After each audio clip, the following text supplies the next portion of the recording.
Rain had a way of making invisible people disappear even further. It washed them into the shadows, dissolved their edges, turned them into nothing more than wet shapes pressed against brick walls and rusted metal. In Bakersfield, California, on a freezing November night, the rain came down in sheets that blurred the harsh glow of streetlights and turned the asphalt into a black mirror reflecting a world that had no place for boys like Colt Mercer. 17 years old, 130 pounds soaking wet, alone in a way that had no name and no end. The gap between the industrial dumpster and the crumbling brick wall behind the Iron Wheel Roadhouse was exactly 23 inches wide. Colt had measured it with his body so many times over the past 4 months that the number had become a kind of prayer. 23 inches was just enough space for a starving teenager to wedge himself into, just enough to block the wind that came screaming off Interstate 5 like a living thing with teeth and cold intentions. The dumpster smelled like rotting grease and diesel fuel. The exhaust vent from the Roadhouse kitchen coughed out occasional clouds of warm, bacon-scented air that made Colt's stomach curl into itself like a fist. 3 days since he'd eaten anything solid. 3 days of drinking water from gas station bathroom sinks and tearing open ketchup packets with his teeth just to trick his body into believing it was receiving something. Anything, some small mercy to keep the machine turning over. His mother used to say hunger was just the body's way of reminding you that you were still alive. Nora Mercer had said a lot of things before she died. Colt pulled his jacket tighter across his chest. The fabric had thinned down to something that barely qualified as clothing anymore. More like a memory of warmth, a ghost of protection. His arms wrapped around his knees, trying to compress himself into the smallest possible shape, conserving what little heat his body still manufactured. The shivering had become constant now, not the occasional shudder of cold, but a deep bone-rattling tremor that lived in him like a second heartbeat, one that never quieted, never rested. His teeth chattered so hard his jaw ached all the way up into his temples.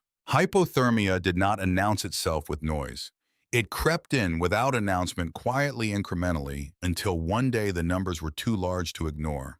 First the shivering, then the confusion, then the seductive, deadly warmth that whispered to you to lie down, to close your eyes, to stop fighting, and let the cold take you somewhere easier. Colt knew the progression. He had watched a man die from exposure 2 winters ago outside a shelter in Reno that had run out of beds. The man had been smiling at the end, peaceful like he was dreaming of somewhere warm. Colt had been 14 years old, and he had not understood why the sight of that peaceful smile was the most terrifying thing he had ever seen. He understood it now. The parking lot of the Iron Wheel Roadhouse stretched out before him like a stage lit for a performance nobody had paid to see. Harsh fluorescent lights mounted on tall poles cast everything in a yellow glow that made the rain look like static. A handful of big rigs sat idling in the back section, their engines running low and steady, sending columns of exhaust into the wet air. 2 sedans with rust eating at their wheel wells. A pickup truck missing its tailgate. And motorcycles. Always motorcycles. The Iron Wheel was not the kind of place you brought your kids for pancakes on a Sunday morning. It was a neon-lit outpost for long-haul truckers running on bad coffee, and worse luck for insomniacs who needed company more than food, and for the kind of men who wore their identities on their backs in leather and thread. Hell's Angels territory.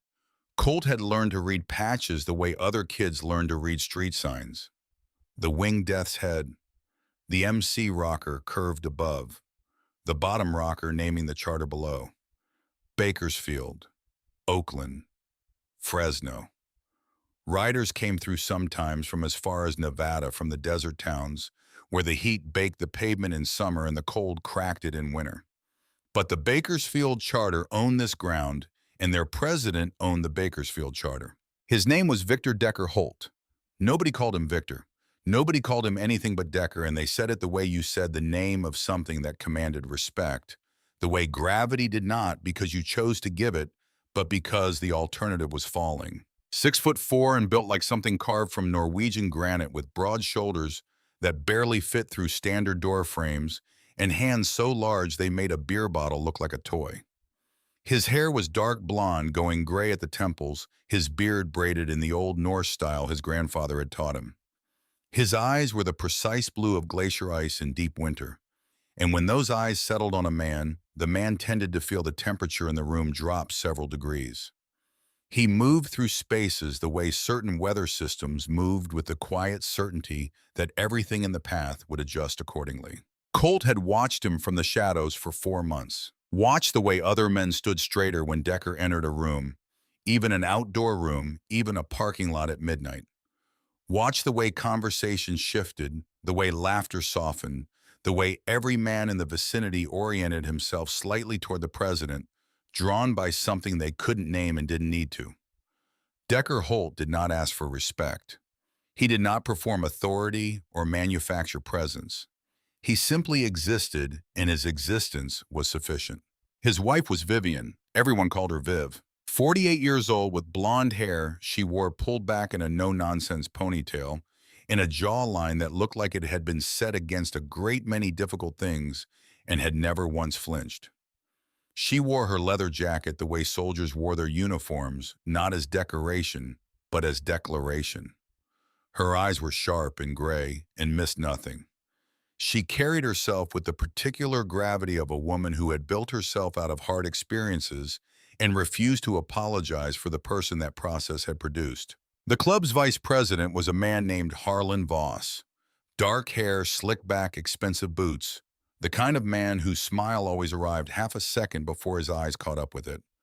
Colt did not trust him, though he could not have articulated the reason.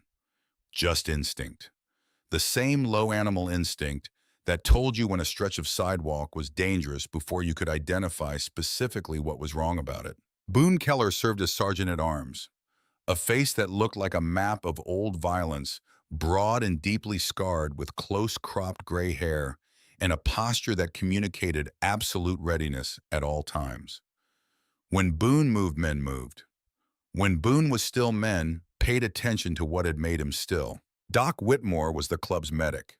Red hair going to gray Irish American with the kind of hands that had learned their steadiness in field hospitals in Fallujah and never lost it afterward. He had a habit of talking about ordinary things, weather engines, the quality of coffee, while doing extraordinary things with those steady hands. These men fascinated Colt the way fire fascinated someone who had been cold for a very long time. They terrified him and drew him simultaneously. They had something he had never known, something that had no single name, but that he recognized the shape of it, familiar even without the vocabulary to name it. Brotherhood, a code that functioned, a set of obligations that people actually honored. They protected each other, went to war for each other, would lay their lives down for each other, without the hesitation that complicated every human transaction Colt had ever witnessed. Colt Mercer had no one. His mother had been 28 years old when a man named Travis took her life in the kitchen of a Sacramento apartment while her 11-year-old son hid behind the refrigerator and listened. Nora Mercer had worked 3 jobs to keep them in that apartment. Waitress mornings, office cleaning nights, weekends, folding strangers' laundry at a coin-operated place on Maple Street. She had been so tired all the time, a tiredness that lived in her bones and showed in the fine lines around her eyes. But she had always found the energy to sing while she cooked dinner. Off-key, warm, completely unself-conscious. She had sung like no one was listening, and Colt had listened to every note. Then Travis had arrived, charming at first in the way that certain weather was charming before it turned. He fixed things around the apartment, brought groceries without being asked, made Nora laugh in a way Colt hadn't heard since before the tiredness had settled into her. Then the first slap. Then the apologies, deep and apparently genuine. Then the promises. Then another slap harder than the first, and the promises again, and the pattern established itself with the terrible efficiency of something that had happened many times before, in many other apartments, to many other tired women who just wanted someone to love them without cost. Colt had been too small to stop it, too young, too weak. He hated himself for that weakness, with the particular venom that only an 11-year-old boy could sustain, the kind that doesn't diminish with time, but calcifies, instead becomes structural, becomes part of the architecture of who you are. The last night Travis had been drinking since afternoon. Colt had known from the sound of his footsteps on the stairs, the rhythm of a man whose balanced whiskey had loosened, that something different was happening. He had positioned himself behind the refrigerator before the door even opened, operating on a survival instinct that had developed faster than any 11-year-old's instinct should have had to. He heard everything. He could not reach the phone on the kitchen counter. He tried once when Travis moved to the other side of the room and Travis heard him and ripped the cord out of the wall before Colt could complete the 3 digits. Nora had screamed at him to run. Her voice had been so clear, so certain, cutting through the noise of everything else, with the precision of something she had probably been rehearsing in her mind for months. Baby, run. Don't look back. Save yourself. So he had run. He had sprinted out the back door and hidden behind a dumpster 3 blocks away for 2 hours, shaking so hard he bit through his own lip. When he finally gathered the courage to return, the police were already there. Yellow tape across the doorway. Red and blue lights painting the wet street in alternating colors. A black bag on a wheeled gurney being loaded into a van with practiced efficiency by men who had done this many times before. Nora Mercer, age 31, blunt force trauma. Colt had spent the next 6 years being moved through the machinery of the foster care system. 3 homes, 3 different versions of a promise that turned out to be something else entirely. The last one in Reno had been run by a man named Dale Pruitt, who believed with genuine conviction in discipline and hard work and what he called tough love, which in practice meant a locked basement, a leather belt used for purposes other than holding up pants and meals, withheld as punishment for infractions that Dale defined loosely and applied broadly. 13 months ago, on a Wednesday morning in October, Colt had stolen $40 from Dale's wallet. While the man slept, walked to the nearest on-ramp and started moving. He had ended up in Bakersfield not through any particular plan, but through the accumulated logic of hitchhiked rides and the body's instinct toward warmth.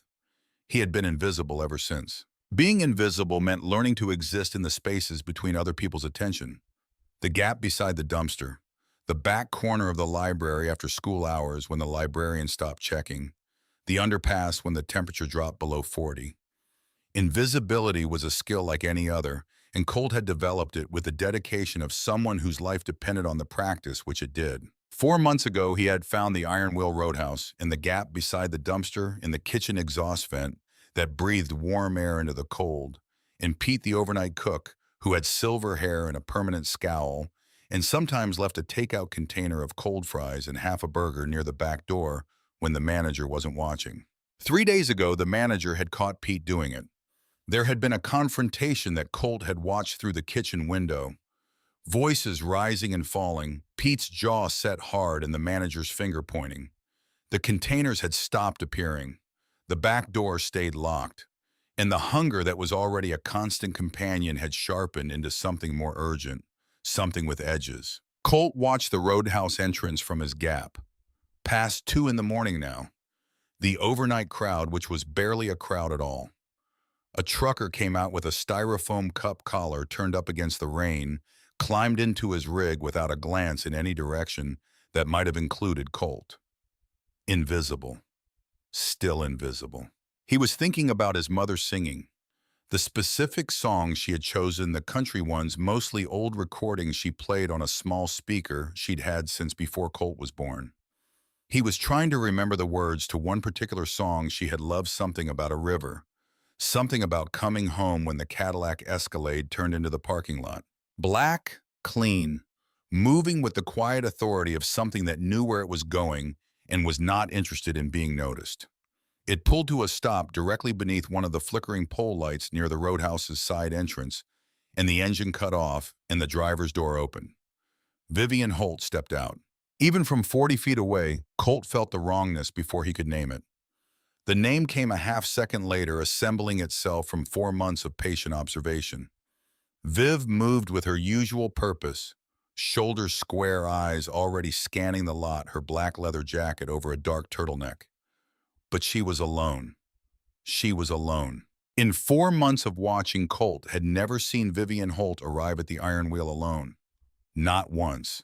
She always traveled with at least 2 bikes alongside the Escalade, usually Boone Keller and another senior member, sometimes 4 riders. The escort was not optional.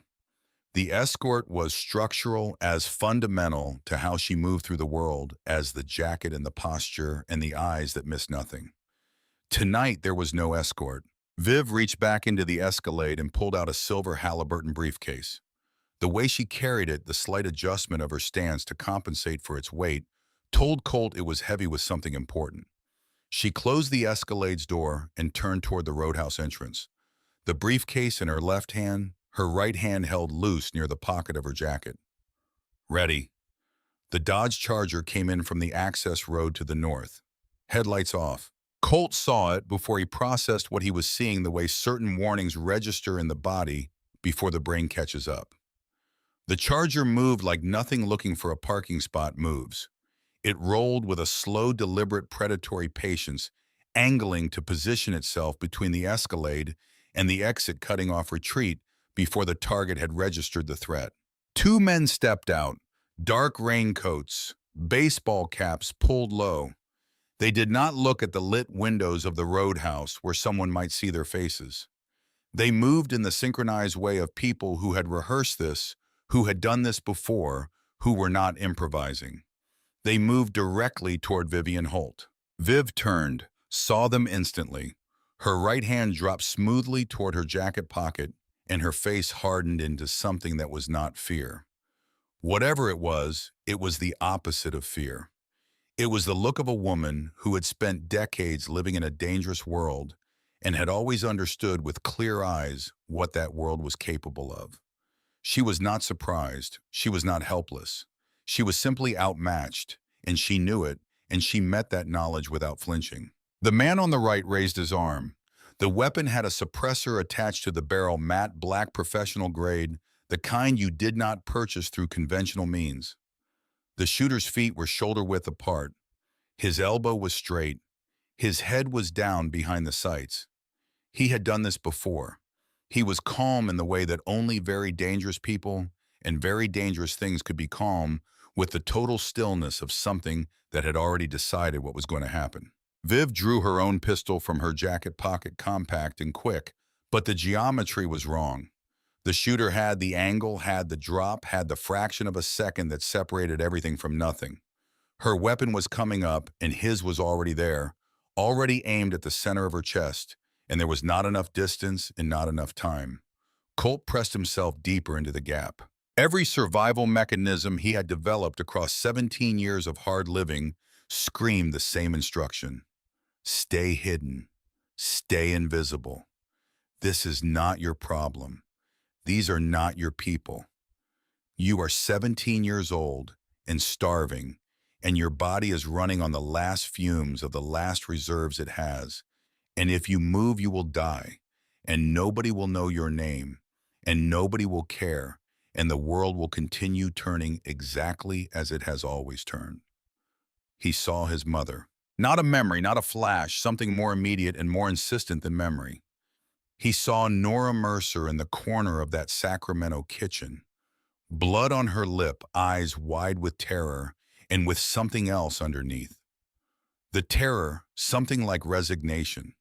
And then she looked directly at him and said what she had always said, the only words she had said that night that had mattered. Run, baby. Don't look back. Save yourself. He had run. He had hidden behind a dumpster 3 blocks away for 2 hours while his mother died alone on a kitchen floor. He had been 11 years old and small and powerless and terrified. And those were true things, and they had always been true things. And he had lived with them for 6 years.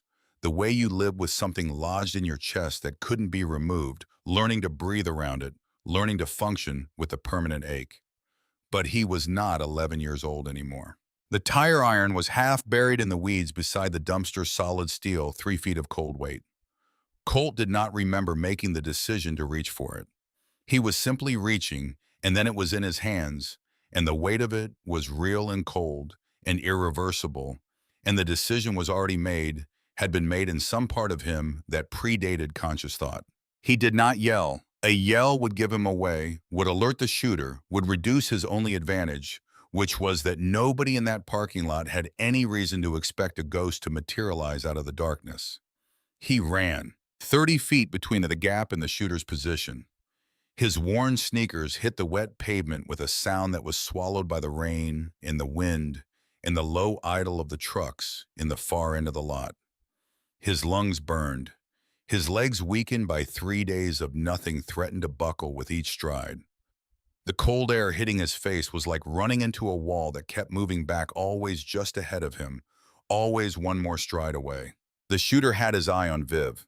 His entire awareness had narrowed to the woman in the leather jacket in the center of her chest where the shot would go. He was a professional, which meant his focus was absolute, which meant the gap in his awareness was exactly the size of a 17-year-old boy coming out of the dark. Colt swung the tire iron with every ounce of force his body still contained.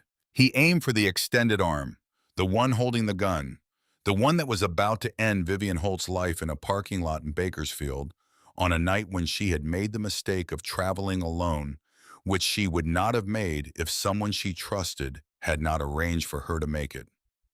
The steel connected. The sound was not like anything Colt had heard before.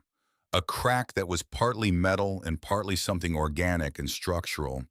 The sound of something that was not designed to bend, being forced to bend. The shooter's arm bent at the wrong place, bent sharply and violently and permanently wrong, and the gun discharged in the same instant, the suppressor reducing the report to a sharp metallic snap that the rain swallowed almost immediately. The bullet knocked off its trajectory by the impact missed Viv's heart. It missed her lung. It caught her left shoulder, instead tearing through the leather jacket and carving a line across her flesh that burned with a heat that had nothing to do with warmth. She stumbled backward against the Escalade, gasping, the briefcase dropping from her hand with a heavy metallic clang that rang out across the wet pavement. Blood began seeping through the torn leather, dark and immediate. The shooter went down screaming, the high animal sound of a man whose body had received information his mind had not yet processed. The suppressed pistol clattered away across the asphalt. He collapsed to his knees with his destroyed arm cradled against his chest, the bone visibly wrong, visibly terrible.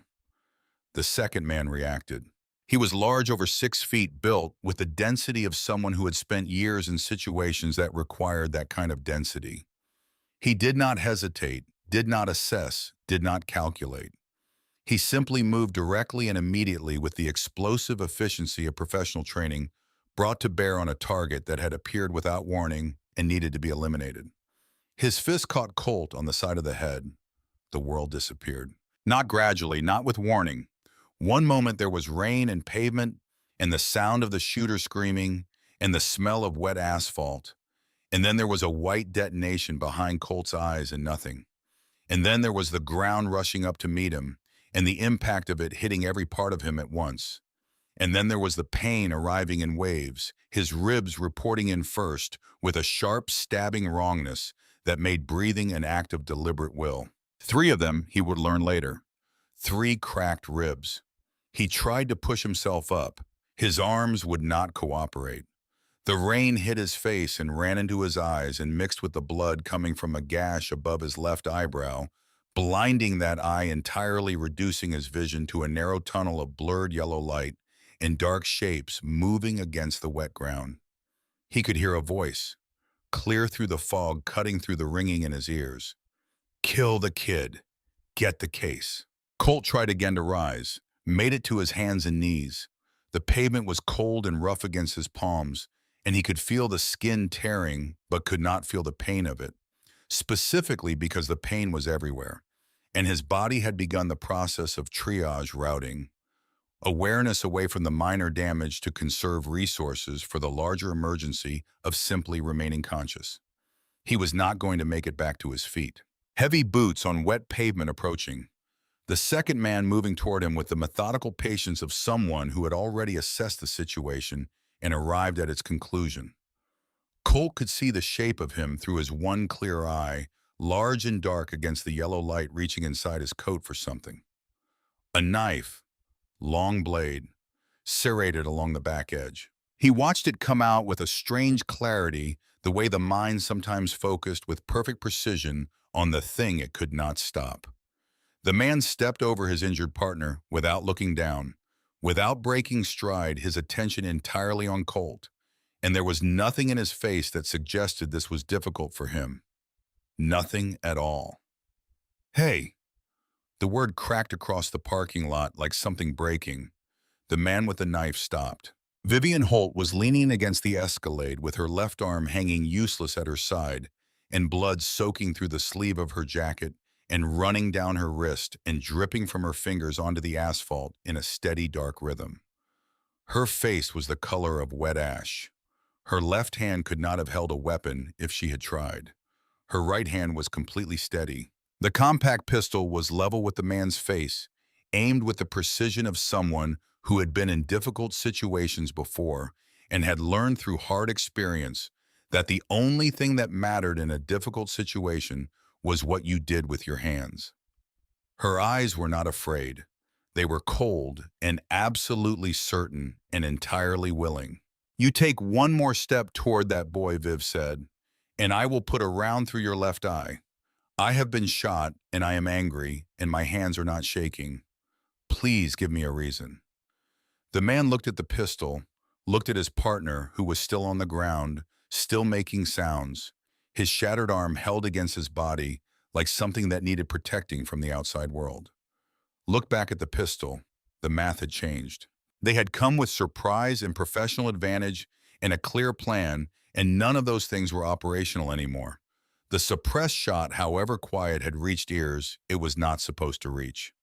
The back door of the roadhouse had opened, spilling yellow light and the smell of fried food onto the wet pavement, and Pete the cook was standing in the doorway in his white apron, looking out with wide eyes at a parking lot that had become something he had not expected to find. And from somewhere in the distance, faint but unmistakable, the sound of sirens. Not necessarily for them. Bakersfield had its own problems, and patrol cars moved through it for their own reasons on rainy November nights. But the men in the raincoats could not afford to determine whether those sirens were relevant. The calculus of professional violence required that ambiguity be treated as threat. "This isn't finished," the second man said. The words came out tight and hot with a fury that had nowhere to go. He grabbed his partner by the collar and hauled him to his feet. The injured shooter made a sound that Colt would not forget, a high, breathless sound, the sound of someone whose body was delivering information faster than it could be processed. They moved toward the Charger with the focused urgency of men abandoning a position, supporting each other across the wet pavement, piling into the car. The engine caught. The tires screamed against the wet asphalt. The Charger reversed in a sharp, graceless arc, spraying water in all directions. And then it was moving forward, moving fast, and the headlights came on only when it was 2 blocks away, already disappearing into the rain, in the dark as though it had never been. Colt lay on the asphalt and let the rain wash over him. He could not stand, could not crawl.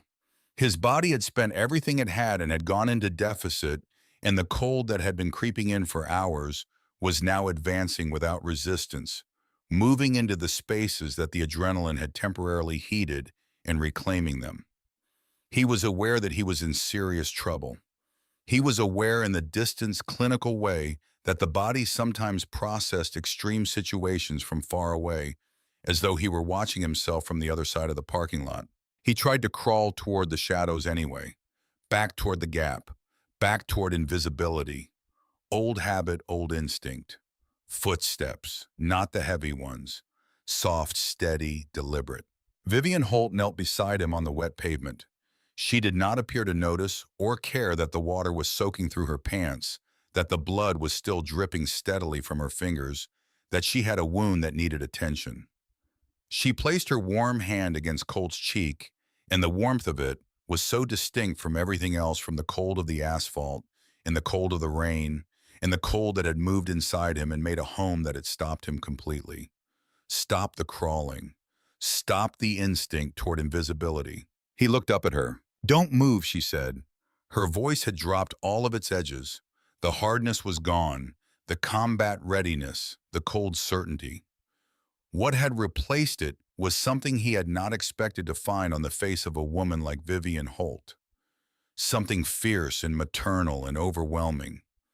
She was looking at him the way you looked at something that had almost been taken from you, and wasn't with an intensity that had no room in it for anything other than the fact of his continued existence. She was looking at him as though he mattered. "You saved my life," Colt managed. The words came out broken and small. "I have to go." "Cops. I can't be here when the cops come." "There won't be cops," Viv said. Her voice was firm. "Absolute. I swear to you on everything I have. But you need help right now, and you are going to let me give it to you." She was already reaching for her phone with her good hand, already dialing with the focused efficiency of a woman who had spent decades operating effectively in crisis. The call connected. Colt could hear the voice on the other end from where he lay, deep and explosive and instantly furious. "Decker," Viv said. "It's me. I'm at the Iron Wheel. They made a move for the case." The voice on the other end became louder. "Yeah, I'm hit." Viv's voice stayed level. "Shoulder. It's a graze, I'm okay." She paused, listening, and then she said with enough force to cut clean through the man on the other end, "Shut up and listen to me. I'm alive because of a kid, a homeless kid in the lot. He took out the shooter with a tire iron. He's hurt bad." Silence on the other end. A different kind of silence from before. "Do not call an ambulance," Viv said. Her voice had dropped, turned cold with a specific calculation. "Bring Doc. Bring Boone. Bring everyone. And Decker." She paused. "Someone knew exactly when I was making this run. Someone knew I'd be alone. We have a rat inside." She hung up. She turned back to Colt. Without hesitation, she shrugged her leather jacket off her injured shoulder, wincing once sharp and controlled as the fabric pulled against the wound. She draped it over Colt's body. The jacket was heavy with warmth that it had borrowed from her. It smelled of worn leather and cold air and something else, something that he could not name but that his body recognized as safety before his mind did. It trapped the small remaining reserves of heat his body still held. "What's your name?" she said. "Colt." The word came out barely above a whisper. She repeated it. Colt. Like she was writing it somewhere permanent. "My name is Vivian Holt." She held his gaze with her gray eyes steady and certain and completely present. "You just picked a fight with some very dangerous men, Colt. But you also just made the most powerful friends in this state. You hold on. You stay with me." Time became elastic. Pete came out from the roadhouse with towels and a first aid kit and the look of a man reassessing everything he thought he knew about the parking lot outside his kitchen. He pressed a folded towel against Viv's shoulder, pressed another against the gash above Colt's eye, asked questions and received short answers, and kept looking at Colt with an expression that might have been the beginning of regret. Viv did not leave his side. She sat on the wet pavement and held his hand with her good one, ignoring her own bleeding, talking to him in a low, steady voice about nothing in particular, just keeping him tethered to consciousness with the sound of a human voice that gave a damn whether he stayed awake. He wanted to sleep. The pain had begun to soften at its edges in the way that pain sometimes softened when the body had run out of resources to maintain it at full intensity. The cold had settled into something that felt paradoxically almost peaceful, the warmth that wasn't warmth that he had seen on the face of the man who died outside the Reno shelter. He recognized it. He understood it now in a way he hadn't then. And then he heard it. Not thunder. Something else. A vibration in the earth itself arriving before any sound his ears could register felt in the bones in the chest, in the damaged ribs, and the cold stiffened muscles. A vibration that grew and grew until it had become a roar that displaced everything else.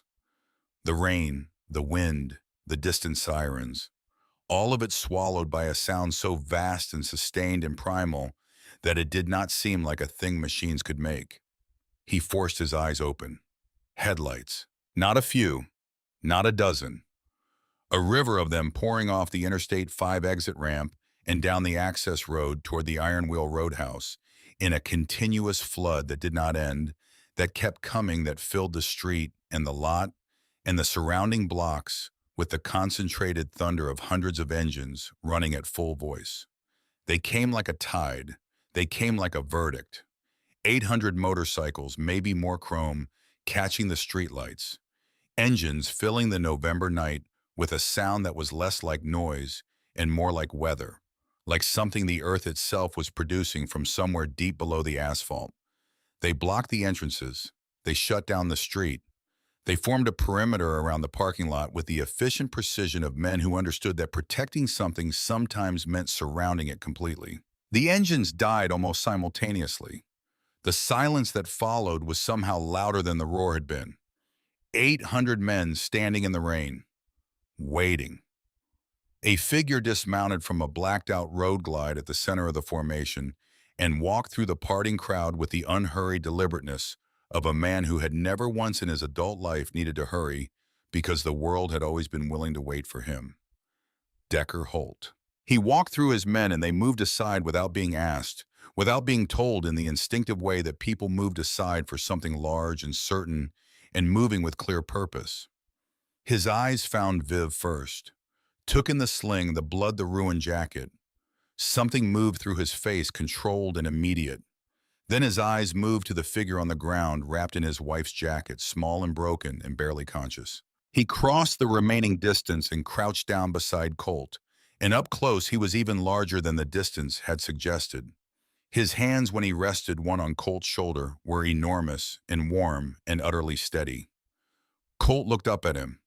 Through the blood and the blur, in the encroaching dark at the edges of his vision, he looked up at the man that 800 men stood in the rain to follow and waited. Decker Holt looked at him for a long moment, looked at the bruised, hollow cheeks, the ragged clothes, the tire iron still lying on the pavement a few feet away, the wound above the eye, the way the body under his wife's jacket shook with cold and shock, and something that had not yet decided whether it was courage or desperation or both. "You hold the line," Colt Decker said. His voice was low and even, the voice of a man accustomed to being heard without raising it. "You fight to stay awake." He paused. "You're under the wing now. Nobody touches you."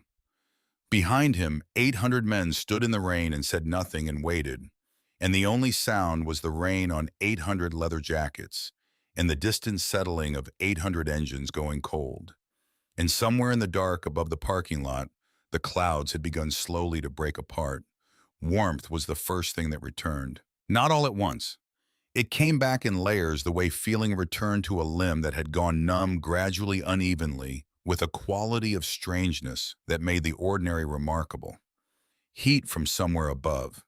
Heat from the blanket that covered him from chin to feet. Heat that had sunk through the surface of his skin and into the muscle and bone underneath. And what it found there was a cold so deeply established that the two things, warmth and cold, seemed to negotiate with each other slowly and seriously before the warmth began to win. Colt did not open his eyes. He lay still and let the sensation of warmth move through him and tried to remember the last time he had felt it. Not the occasional gust from a kitchen vent, not the brief animal heat of pressing himself into a corner out of the wind. Real warmth, sustained warmth. The kind that told the body it was permitted to stop fighting, that the emergency was over, that it could stand down from the constant vigilance of survival and simply rest. His body did not quite believe it. 13 months of sleeping on concrete and cardboard and packed earth did not simply release their claim because the surface beneath him had changed. His muscles remained partially tensed even in sleep, maintaining the readiness that had kept him alive, prepared for the kick of a security guard's boot, the shove of another street kid, the abrupt violence of a world that did not accommodate softness.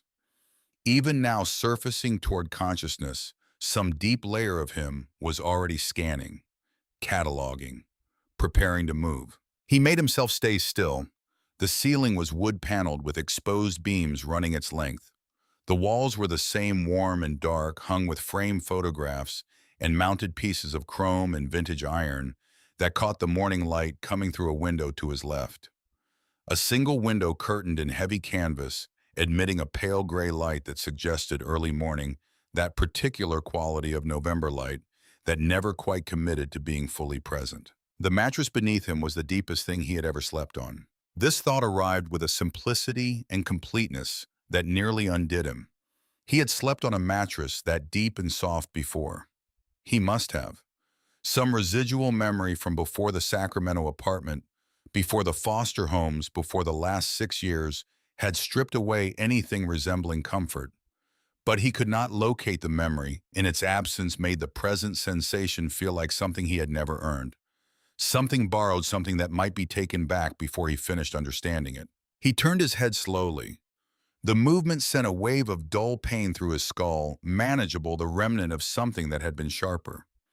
Vivian Holt was sitting in a chair beside the bed. Her left arm was in a black sling held close against her body, the shoulder beneath it wrapped in professional bandaging visible at the collar of her dark shirt.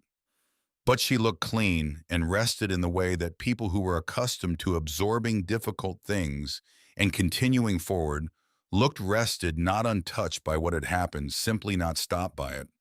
Her blonde hair was loose around her shoulders.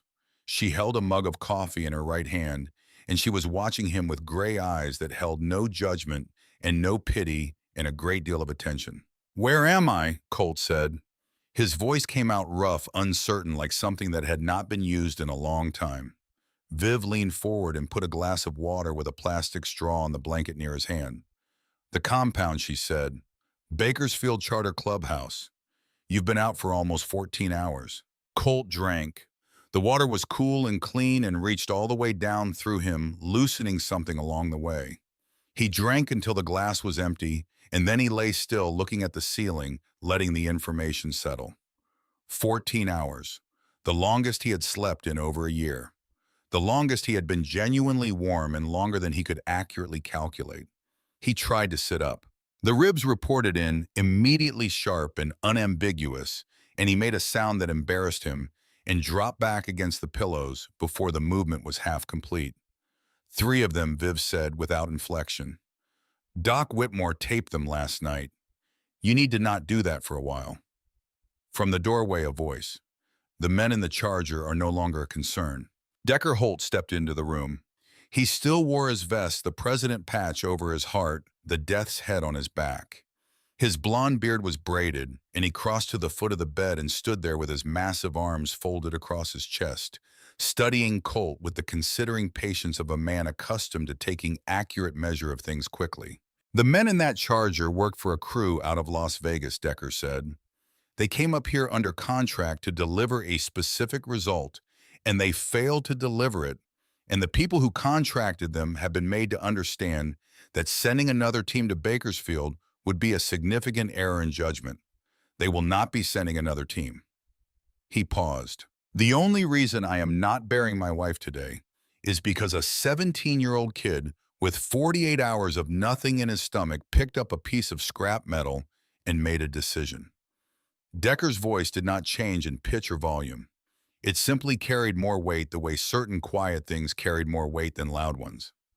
"I've known men who've ridden with me for 20 years who wouldn't have done what you did last night." Colt looked at the blanket. "I couldn't just watch," he said.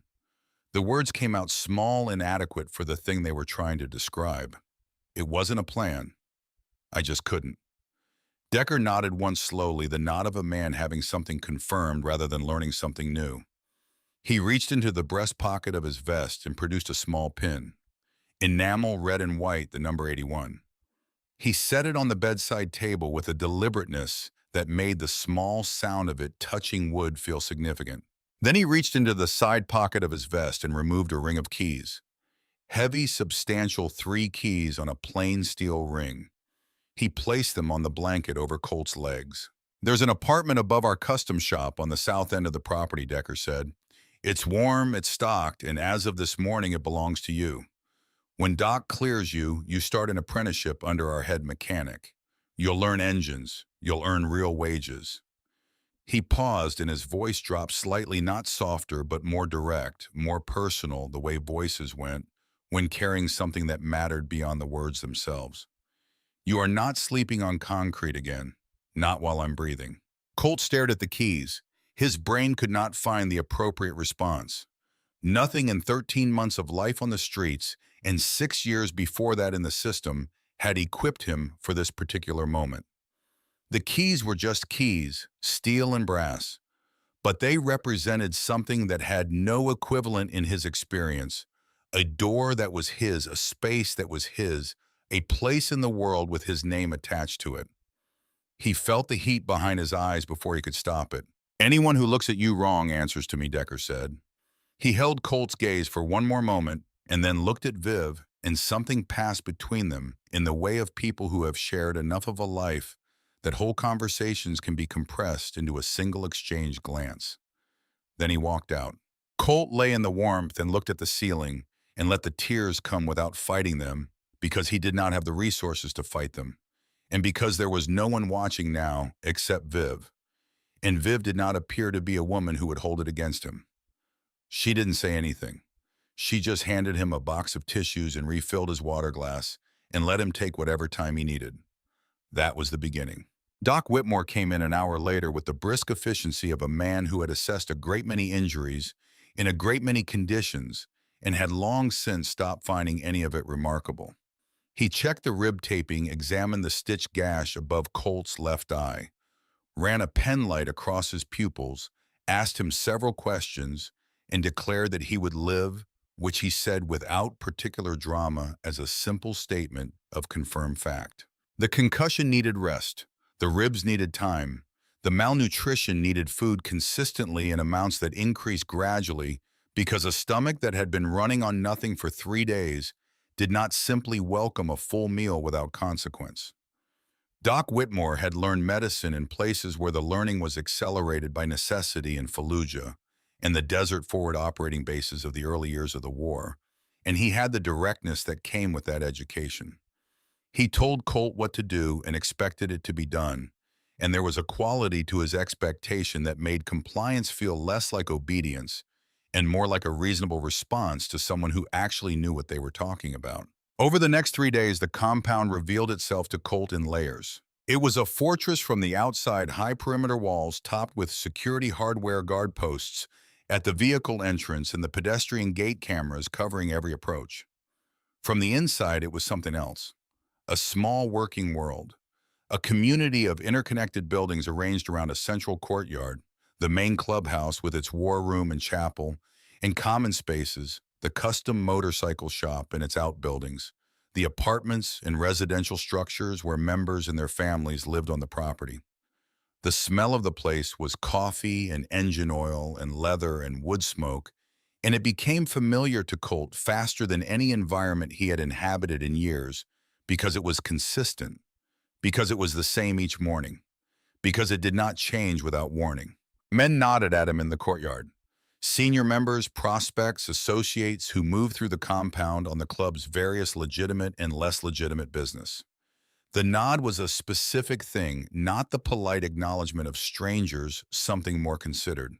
They knew who he was, what he had done. The story had moved through the club fast and complete, the way fire moved through dry grass, carrying with it the particular weight that acts of genuine courage always carried. He was the kid who had saved Viv. On the fourth morning, Decker came to him with a different kind of conversation. They sat in the war room, just the two of them. The large oak table between them, maps on the walls, photographs of the club across its decades of history.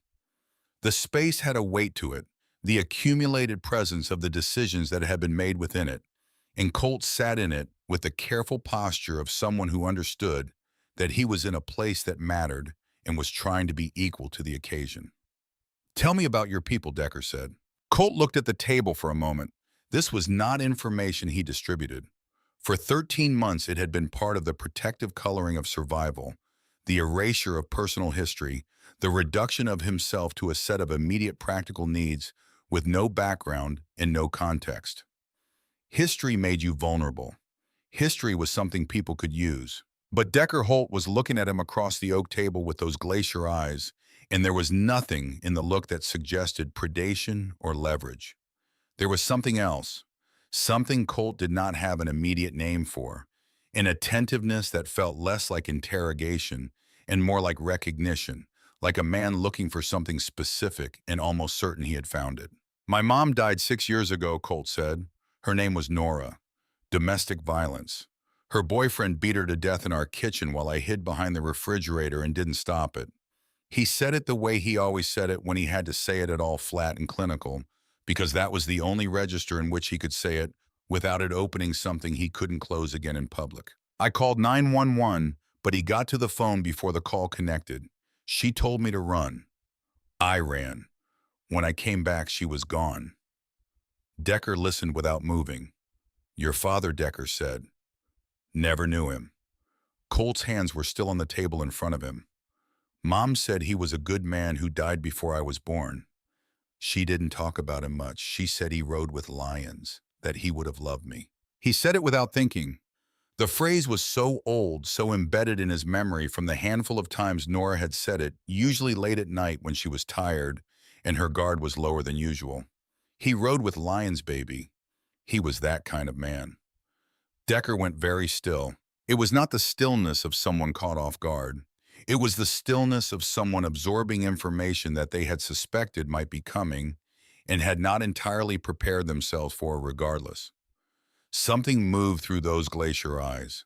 Something that had multiple layers to it, recognition and grief, and a careful measuring quality as though he were running calculations in real time. His right hand moved to the side drawer of the table. He opened it, removed a folder thick with papers and photographs. He looked at it for a long moment, then set it on the table in front of him without opening it. You'll understand more when you're ready, Decker said. His voice had changed. Not softer exactly, but more careful, the way a man's voice went when saying something that touched something real. There are things I need to confirm before I say them out loud to you. Because once I say them, they can't be unsaid, and they deserve to be certain before they're spoken. Colt looked at the folder, looked at Decker. What I can tell you right now, Decker said, is that you are not here by accident. He paused. The universe doesn't make mistakes like this.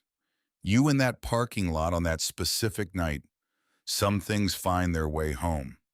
He stood, returned the folder to the drawer, locked it. Come on. There's someone I want you to meet. The custom shop was at the far end of the compound, a large building with wide doors that rolled open to the courtyard, and a bay that could accommodate 6 motorcycles simultaneously in various states of assembly. The air inside was thick with the smell of metal and oil and cutting fluid, the smell of work being done, and the space had the organized complexity of a place where someone who understood what they were doing had built an environment designed for deep understanding.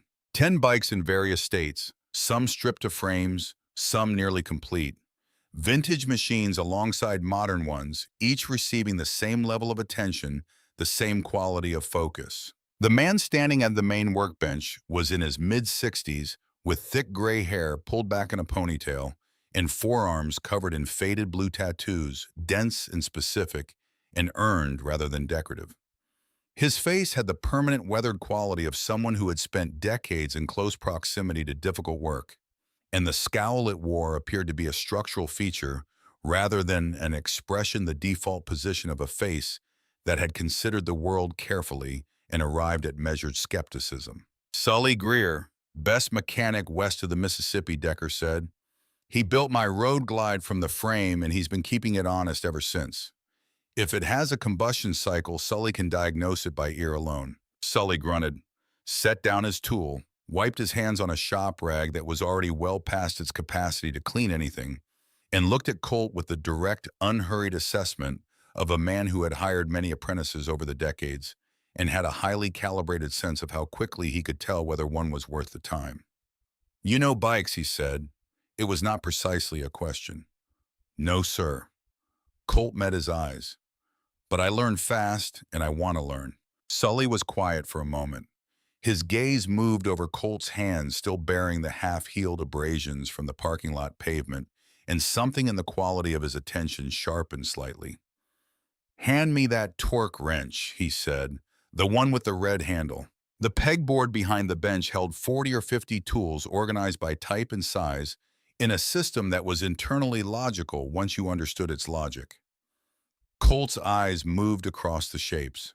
Something in his spatial processing, some pattern recognition faculty that had been operating since childhood, since the days of taking apart Nora's toaster and her radio and figuring out what was broken and putting it back together clicked into gear. He reached for the correct tool on the first attempt. Sully's expression did not change, but something in it recalibrated. Now the 3/8 drive socket, he said. 10 millimeter. Again, Colt found it without hesitation.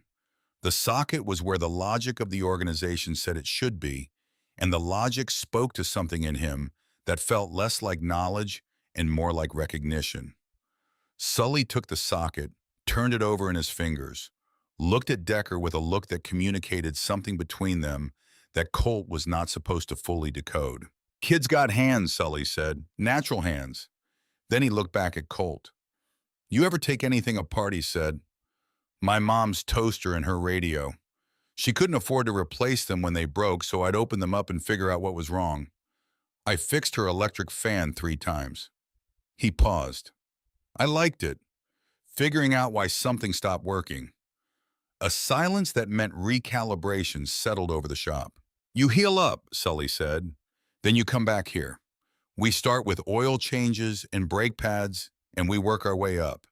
You pay attention, you work hard, you don't waste my time." He paused. "I'm a hard teacher. You'll be frustrated and covered in grease for the first 6 months.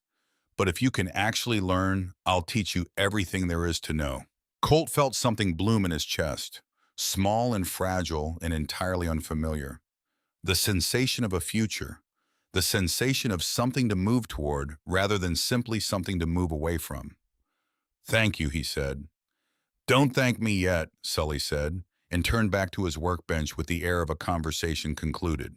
They were halfway back across the courtyard when Boone Keller appeared from the direction of the main building, moving with the contained efficiency of a large man who had learned long ago that speed and noise were not the same thing. His face was carrying information. Decker read it immediately. "We got him," Boone said. Decker stopped. The shift in him was instantaneous. Not dramatic, not theatrical, but absolute. The mentor who had walked Colt to the shop was gone, and something else had taken its place. Something harder and more specific, the man who had run a charter for 20 years and understood exactly what it meant when trust was broken from the inside. "Where Decker said." Boone handed him a phone. The photograph on the screen had been taken with a telephoto lens slightly compressed but clear enough. A man sitting in the driver's seat of a parked car, his dark hair slicked back in a style that Colt had registered as vaguely wrong. From the first time he had observed it, too practiced, too maintained the style of a man who wanted to appear a certain way more than he wanted to be comfortable. He was talking to someone in the passenger seat, and the angle of the shot showed the passenger's face in profile. Decker's jaw tightened. His expression turned to something cold and complete, a fury more frightening for being perfectly controlled. "That's Cade Merritt," Decker said quietly. "Vegas Syndicate." He handed the phone back to Boone. His voice dropped to the register it went to when carrying something absolute. "Bring Harlan in." Quietly. "He doesn't make calls, doesn't speak to anyone. You bring him directly to church." Boone nodded once and was already moving. Colt did not ask questions. He understood enough of what he had just seen to know that the shape of the betrayal was becoming clear and that Decker was about to address it in the way this world addressed that particular crime, with the full weight of its own internal justice, which operated by its own rules and answered to its own standards. The chapel was the sacred space in the main building, the room where only patch members were admitted, where the votes that governed the club's life were taken, where the brotherhood held its most fundamental proceedings. Colt was not a member. He stood in the hallway, and through the small window set into the heavy wooden door, he watched what unfolded inside with the understanding that he was witnessing something real and consequential. Harlan Voss was brought in by Boone and 2 other angels. He was not restrained. He did not need to be. The restraint was in the room itself, in the weight of the 24 men seated at the long table, in the absolute quiet that settled over everything when Decker took his chair at the head. Harlan tried to speak immediately. Decker raised one hand, and the words died. Boone laid out the evidence with methodical clarity. Phone records showing contact with a Las Vegas number on 8 occasions over the preceding 3 weeks. Wire transfers totaling $500,000 into an offshore account registered to a shell company with no legitimate business activity. The account belonged to Harlan Voss. The money had come from the Vegas syndicate. The transfer dates placed the final payment 2 days before the attempt on Viv's life. Harlan's defense assembled itself slowly and fell apart faster. He tried loyalty first, then ideology. He talked about the club's transition toward legitimate business interests, the commercial real estate holdings, the financial structures Viv managed, and he framed them as a betrayal of what the club had always been. Going soft, he said, losing what we are. Someone had to protect it. Nobody at the table moved. Decker listened to all of it. He did not interrupt. He did not argue. He simply listened with the patience of a man who had already decided and was giving the other man the courtesy of being heard before the decision was executed. When Harlan finished, the silence lasted long enough to be its own response. Then Decker spoke. You gave professional killers my wife's location. You gave them her schedule, her route, the fact that she would be alone. You took money from the people who wanted her dead, and you used it to arrange for her to be dead. He paused. Everything you just said about the club, about what we are, about protecting it, you know what protects this club. He looked at Harlan steadily. Not violence, not the old ways versus the new ways. Brotherhood. The thing you just burned down.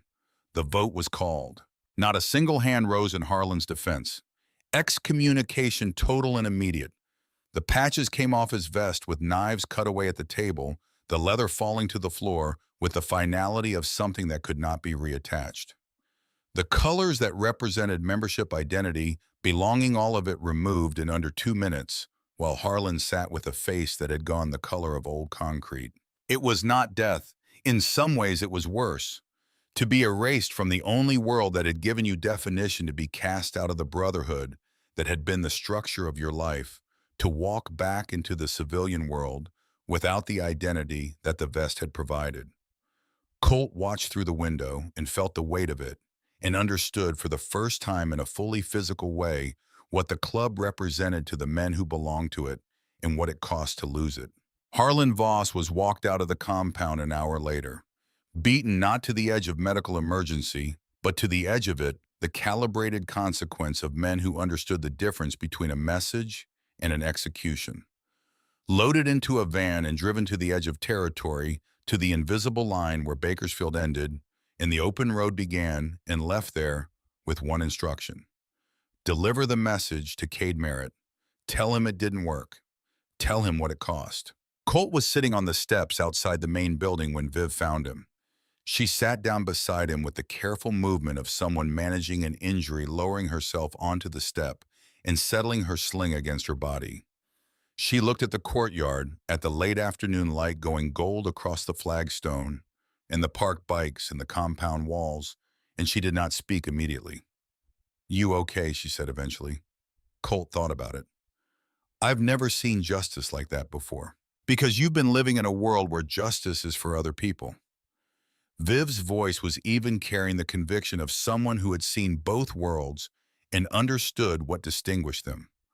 Where the strong take from the weak and the systems that are supposed to prevent it look the other direction.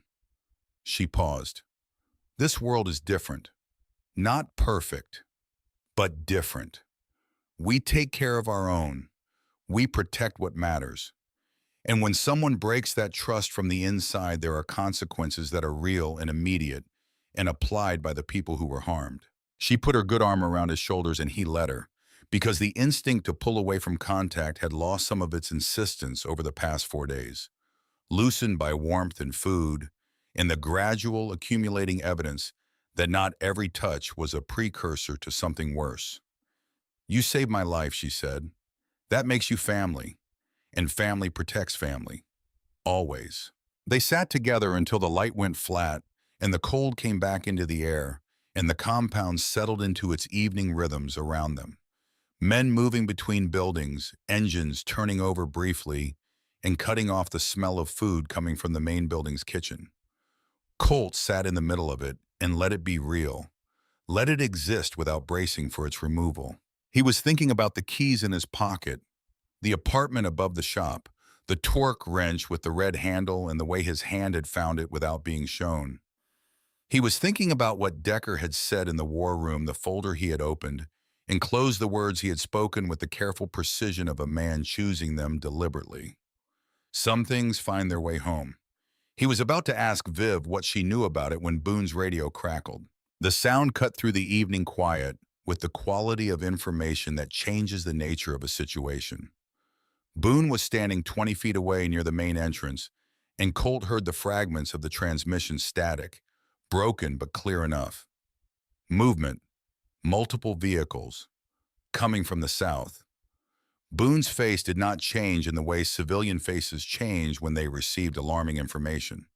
It simply became more focused, more specific, a man shifting registers. How many, Boone said into the radio? The answer came back in pieces. 25, maybe 30, armed, moving in convoy without plates.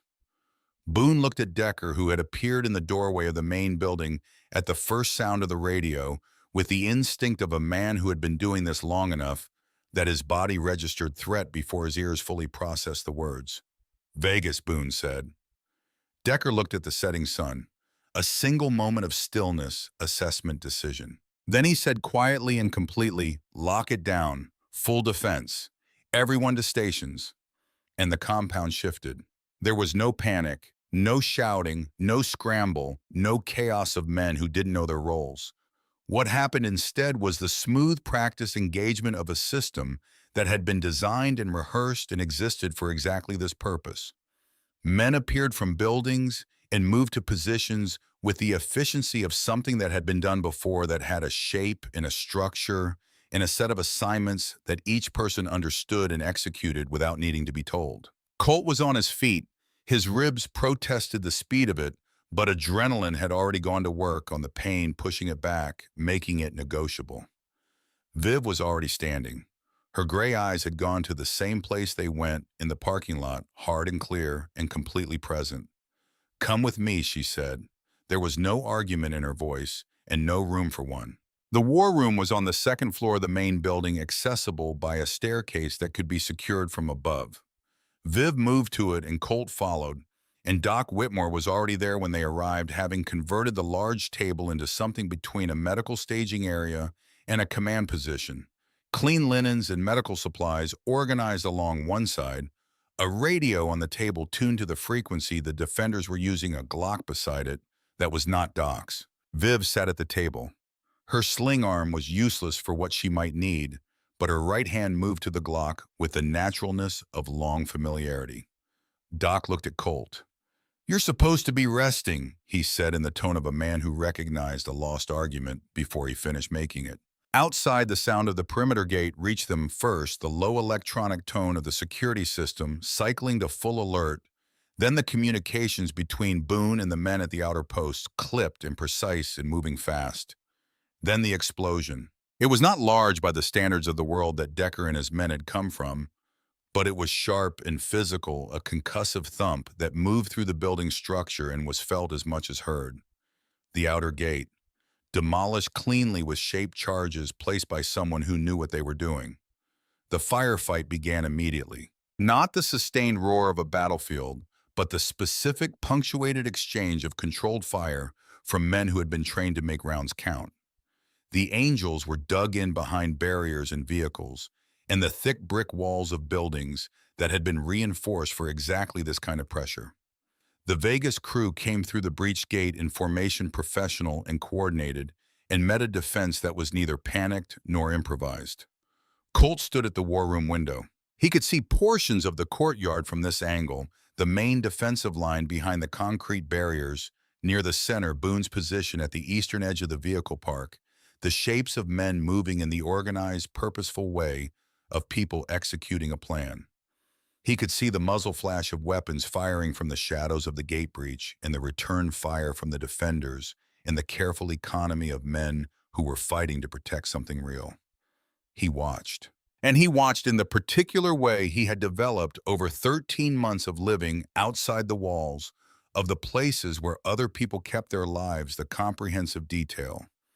Registering observation of someone whose survival had depended on reading environments more completely than the people who inhabited them comfortably ever needed to.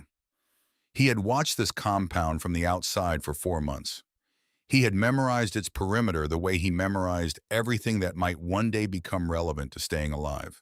He knew every wall, every gap, every place where the outside and the inside were closer than they should have been. And now, watching the movement of the Vegas crew through the chaos of the main engagement, he saw it. 5 men had peeled away from the primary assault, not retreating, not reinforcing, moving laterally along the eastern perimeter wall, staying low, staying out of the sight lines of the main defensive positions, moving with the deliberate patience of men executing a secondary objective that the primary assault was designed to conceal. Flanking. He tracked their movement and matched it against the map in his memory. The eastern wall ran along the back of the machine shop in the maintenance buildings. Behind the machine shop, there was a drainage channel that ran under the wall in a corrugated steel culvert designed to carry rainwater out of the compound during heavy weather.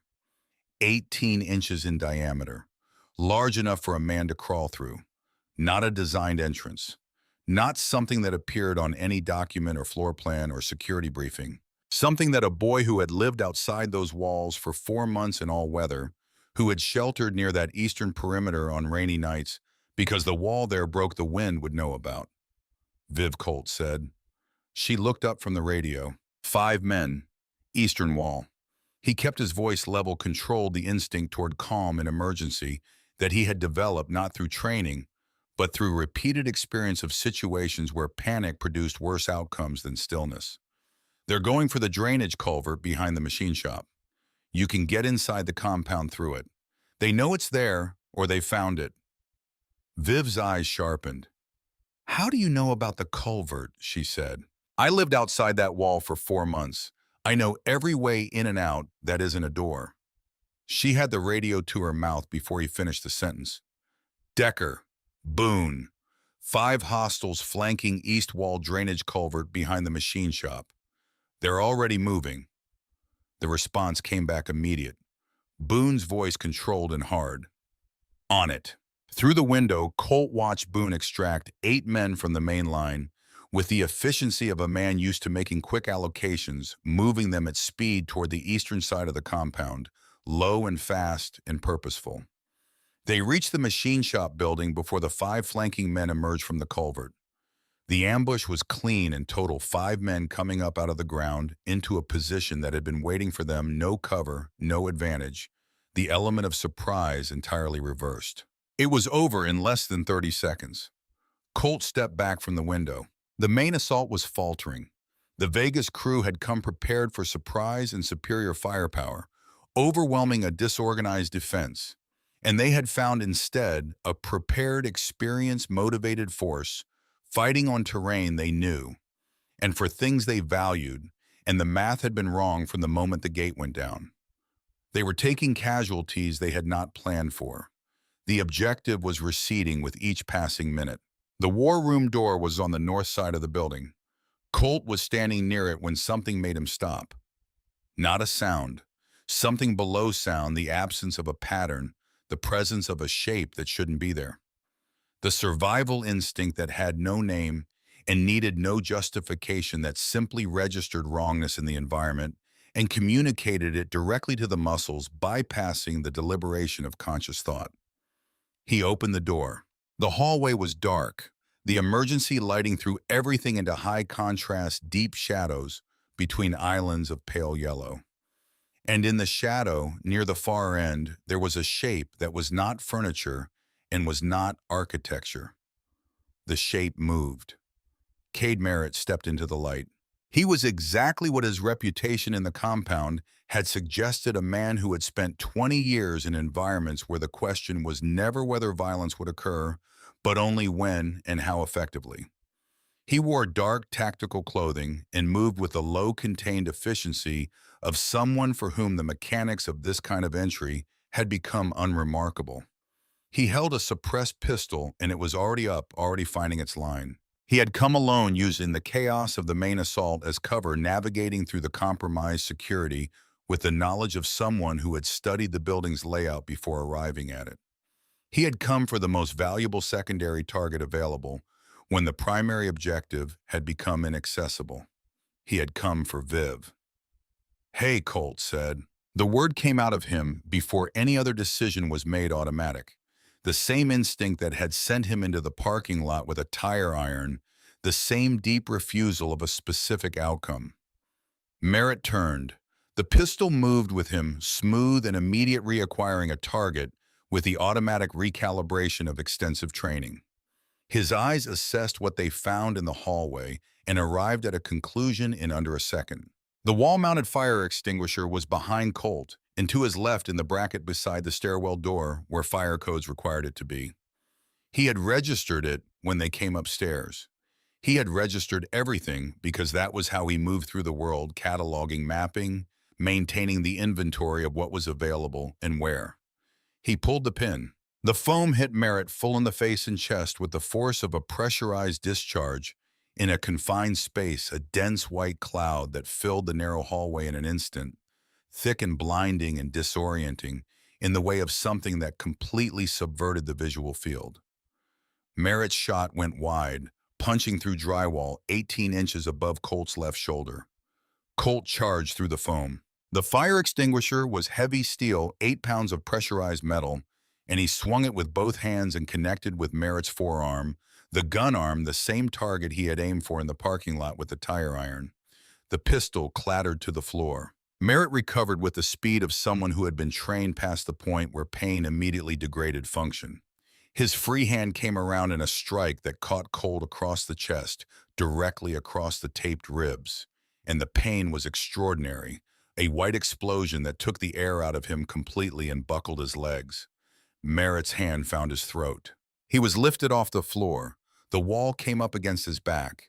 Merritt's face was close to his white foam still in his hair, and on his jacket his expression the professional blank of someone executing a task. He had a backup piece on his ankle. His free hand went for it. The small pistol came out of the holster and rose toward Colt's forehead, and Merritt looked at him with eyes that had nothing in them that resembled hesitation. "Should have stayed invisible, kid," he said. The door at the end of the hallway opened. Vivian Holt stood in the doorframe. Her left arm was in its sling, useless and bound. But her right arm was extended, and at the end of her right arm was the Glock from the war room table, aimed with the steadiness of someone who had heard everything that had happened in the hallway and had positioned herself with the specific patient precision of a woman who intended to make one shot count. She made two. Center mass. The grouping was tight, professional, the product of years of practice and the specific understanding that there were situations in which competence was not optional. Merritt dropped. The small pistol hit the floor. He went down and stayed down with the finality of something whose operational capacity had been irrevocably terminated. Colt slid down the wall and sat on the hallway floor and pulled air back into his lungs with the deliberate effort of someone relearning the mechanics of breathing. His throat hurt where the fingers had been. His ribs were a sustained, detailed report of damage. The foam from the extinguisher was settling around him in patches on the floor. Viv walked forward. She stepped over Merritt without looking down, checked him with a professionalism that required no comment, and then she looked at Colt. Her gray eyes were still hard, still certain. But underneath the certainty was something that moved.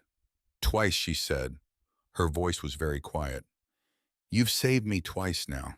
Decker appeared at the top of the stairs 30 seconds later, taking them 3 at a time, arriving in the hallway with his weapon drawn and his eyes moving fast over everything.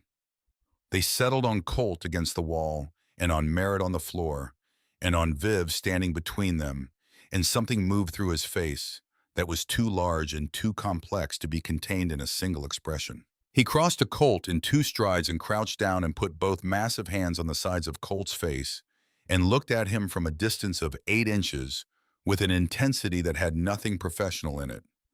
"You did good, son," he said. His voice was rough with something that was not quite controllable. "Real good." Outside, the sound of gunfire was dying. The Vegas assault had broken. The remaining mercenaries were retreating with their wounded, leaving their dead with the controlled efficiency of men cutting their losses when the objective had become irretrievable. The perimeter was holding. The compound was intact. Decker stayed crouched in front of Colt for another moment, as though he needed to confirm with his own hands and eyes that the boy was still present, still breathing, still real. Then he stood and pulled Colt carefully to his feet, accounting for the ribs, and kept his hand on his shoulder for a moment longer than was strictly necessary. Then he walked to the window at the end of the hallway and looked out at the compound, at the dawn beginning to gray the eastern sky above the perimeter walls, at the men moving across the courtyard, securing the scene and checking on each other, and doing the things that men who have defended something together did in the aftermath.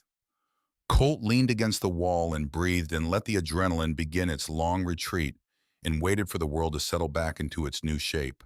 The compound looked different in the light of early morning after a battle. Not destroyed, not broken, but marked the way things were marked by events that had tested them and found them sufficient. Bullet holes in the brick facing of the main building, shattered glass from a window on the ground floor, scorch marks on the pavement near the outer gate where the demolition charges had done their work. Blood on concrete in two places that men were already cleaning with a quiet efficiency that suggested this was not the first time the compound had required this kind of attention. 3 angels had been wounded, none critically.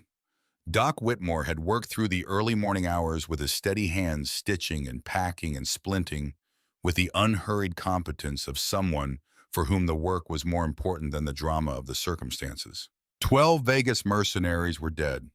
8 had been captured alive, disarmed, restrained, and held in the compound's secondary storage building while the appropriate calls were made. The calls went to contacts at the federal level who had maintained a careful, pragmatic relationship with the Bakersfield Charter for years, a relationship built on the mutual understanding that certain kinds of problems could be resolved more efficiently through informal channels than through the official machinery of prosecution. By mid-morning, vehicles arrived, and the 8 men were transferred into custody with a package of evidence assembled by Boone Keller that was comprehensive enough to generate conspiracy charges, assault charges, and weapons charges that would keep them occupied for the better part of a decade. The Las Vegas syndicate, facing federal scrutiny that had no clean boundary and threatened to spread laterally into their legitimate business operations, made a decision within 48 hours of the failed assault. They withdrew from California, not loudly, not with any acknowledgement of what had driven the withdrawal, but completely the way organizations withdrew when the cost of continued engagement had become impossible to justify against any realistic projection of benefit. Bakersfield was done. Decker found Colt on the steps outside the main building as the sun finished clearing the eastern wall and the compound settled into the particular quiet of the morning, after the quiet of people who have done something hard and are allowing themselves to understand that it is finished. He sat down beside him close the way you sat beside someone when you were going to have a real conversation rather than a formal one, and he looked out at the courtyard for a moment before he spoke. "Why'd you leave the safe room?" he said. Colt had been waiting for the question, had been turning the answer over since the moment he had stepped back through the war room door, bruised throat and fractured ribs, and the weight of what had happened in the hallway sitting on him with the heaviness of things that had been real and costly and chosen. "Because hiding didn't feel right anymore," he said. "I heard him in the hallway. I knew where he was going, and I knew what would happen if I stayed where I was and let him get there." Decker was quiet for a moment. "You knew what might happen to you too," he said. "Yes." Decker nodded slowly, the nod of a man having something confirmed that he had been building toward for days. He was quiet for another long moment, looking at the courtyard, at the men moving through it, at the compound that was his and that had held. Then he said, "Come with me. There's something I need to show you, and I need to show it to you now before I lose my nerve." He said the last part with a quality Colt had not heard in his voice before, something that sat underneath the characteristic weight and authority. Not weakness. Something more like the seriousness of a man approaching an obligation he had carried for a long time and was finally in the position to fulfill. They went to the war room. Decker sat at the head of the oak table, and Colt sat across from him, and Decker unlocked the side drawer and removed the folder he had opened and closed 4 days ago in the same room at the same table. He set it in front of him. He did not open it immediately. "When I was 32 years old, he said, I had a prospect in this charter named Ray Mercer." He paused. Ray came to us out of Sacramento, 24 years old. Came with nothing except a motorcycle he'd rebuilt himself and the kind of character that you either recognize immediately or you never recognize at all. He paused again longer this time. I recognized it immediately. Colt went very still. Ray was with us for 2 years, Decker continued. In 2 years, he became one of the best men I've ever known in this life. Not because he was the hardest or the most dangerous, though he was both of those things, because he was honest, because his loyalty was total, because he had a way of seeing what actually mattered in a situation and going directly toward it without detour. He looked at Colt across the table. You know that quality. You have it yourself. He opened the folder. The photographs were on top. The oldest ones were slightly faded, the color of an era that had different cameras and different light, but the subjects in them were clear. A group of men beside their bikes, the Iron Wheel Roadhouse, visible in the background, younger versions of faces Colt had come to know over the past week. Decker 3 decades younger with the same eyes. Boone less scarred with more hair. And among them a man Colt had never seen before. 24 or 25 years old, lean and dark-haired, standing with the relaxed confidence of someone who was exactly where he was supposed to be. Colt looked at the man's face. The resemblance was not subtle. It was not the kind of resemblance that required imagination or willingness to see it. It was immediate and structural, the jaw, the set of the eyes, the particular quality of the expression, an alertness that was watchful without being wary, present without being aggressive. He was looking at a face that was his own face moved backward in time 20 years and placed in a photograph he had never seen. His hands were flat on the table in front of him. He did not move them. 18 years ago, Decker said we had an internal problem, not unlike the one we just dealt with. Someone inside the charter, a man who had been with us for years, was feeding information to an outside crew trying to move into our territory. That man arranged a situation.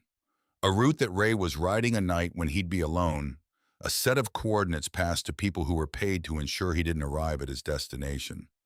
He stopped. Ray didn't have any family that we knew of. He hadn't told us about Nora. They'd only been together a few months, and Ray was the kind of man who protected the people he cared about by keeping them separate from the life, keeping them out of the range of exactly this kind of thing. He paused. I didn't know about you until 6 years ago, when I started trying to find out if there was anyone he'd left behind. Colt's breathing had gone shallow and controlled the breathing of someone managing the physical effects of something that was moving through them, too large and too fast, to be fully processed in real time. I found records of a child. Decker's voice was steady, careful. A boy born 7 months after Ray died. Nora Mercer, Sacramento. I found out about the foster care placement after Nora passed. I had people looking for you for 3 years, Colt. He paused. You were good at being invisible. The word landed with everything it carried. Invisible. The word Colt had used to describe himself, the operating principle of his survival for 13 months, the quality he had developed with the dedication of someone whose life depended on it. He had been invisible, and the people looking for him had been unable to find him because he had been too good at exactly what he'd had to become. Your father, Decker said quietly, was my brother. Not by blood, by iron, by the kind of life that makes that word mean something real and permanent. He looked at Colt with those glacier eyes, and in them there was a grief that had been present for a long time and was not hidden. He was the best man I knew. And you walked back into his parking lot on the worst night of your life and did the exact thing he would have done, without hesitation, without calculation, because it was right and because it was necessary and because running wasn't something you were willing to do anymore. He pushed the folder across the table. Colt looked at the photographs, at the documents, at the life of a man he had never known, assembled in a folder that had been locked in a drawer, waiting for the right moment to be opened. His father's face looking up at him from images taken in parking lots and on open roads and in the kind of candid shots that existed because someone had wanted to record the fact of a particular person being alive and present.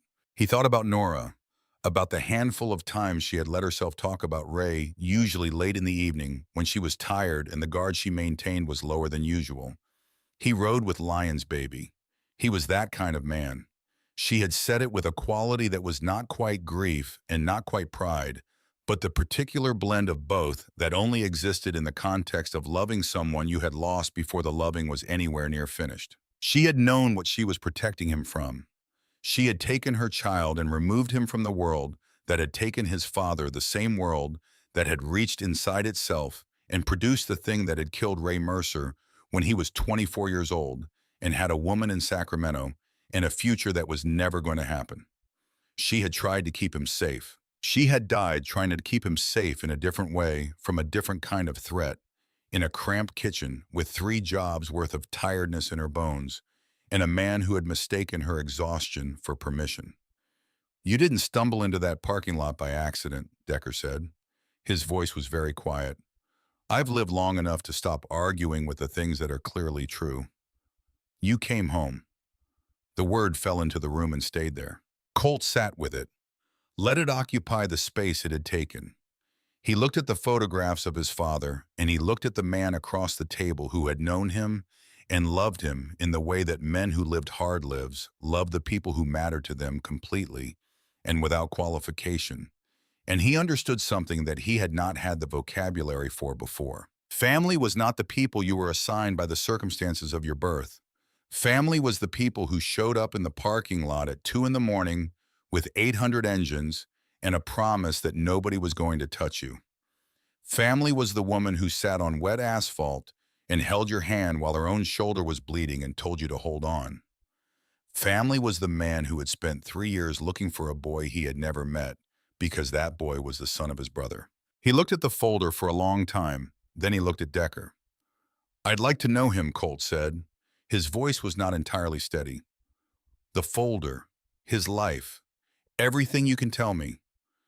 Decker put his hand on top of Colt's on the table. Massive and warm and completely steady.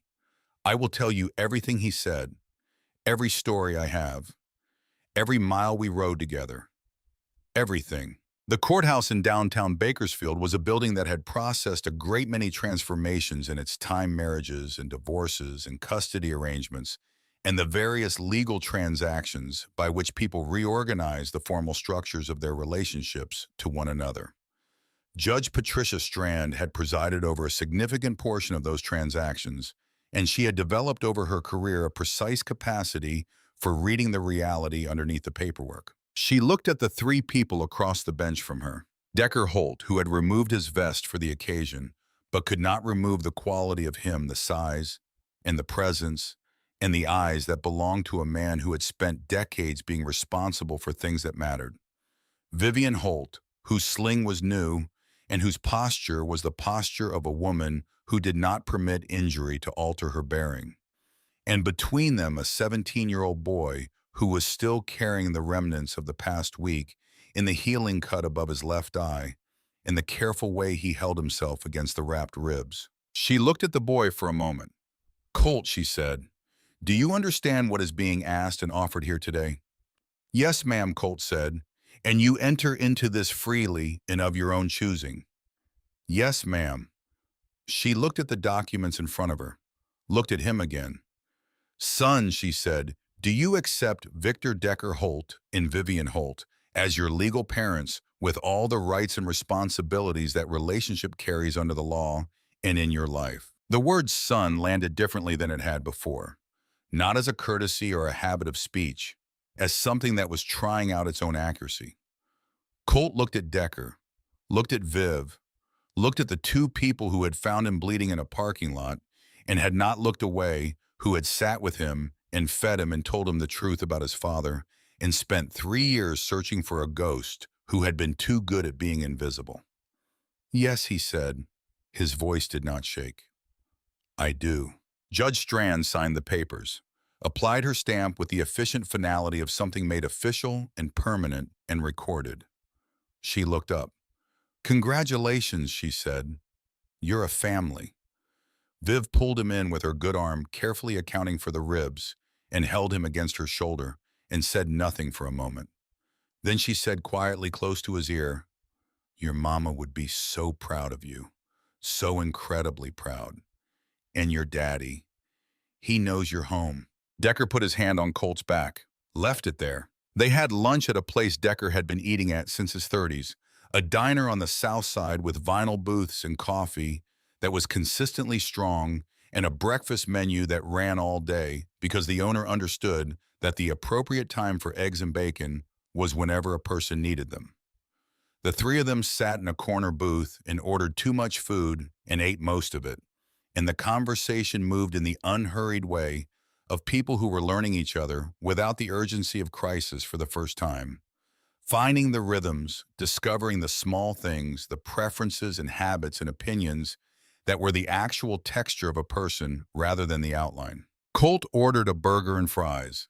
When the food arrived, he sat for a moment and looked at it. Hot, fresh his. Nobody was going to take it away before he finished. Nobody was going to lock him in a basement. Nobody was going to tell him he had done something wrong, and food was the price of correction. He picked it up and ate it, and it was the best thing he had eaten in his life. And the reason it was the best thing was not the quality of the beef or the freshness of the bread, but the completely unremarkable fact that it was simply his in a booth with his parents on a Tuesday afternoon in November in Bakersfield, California. Viv noticed him noticing. She didn't say anything.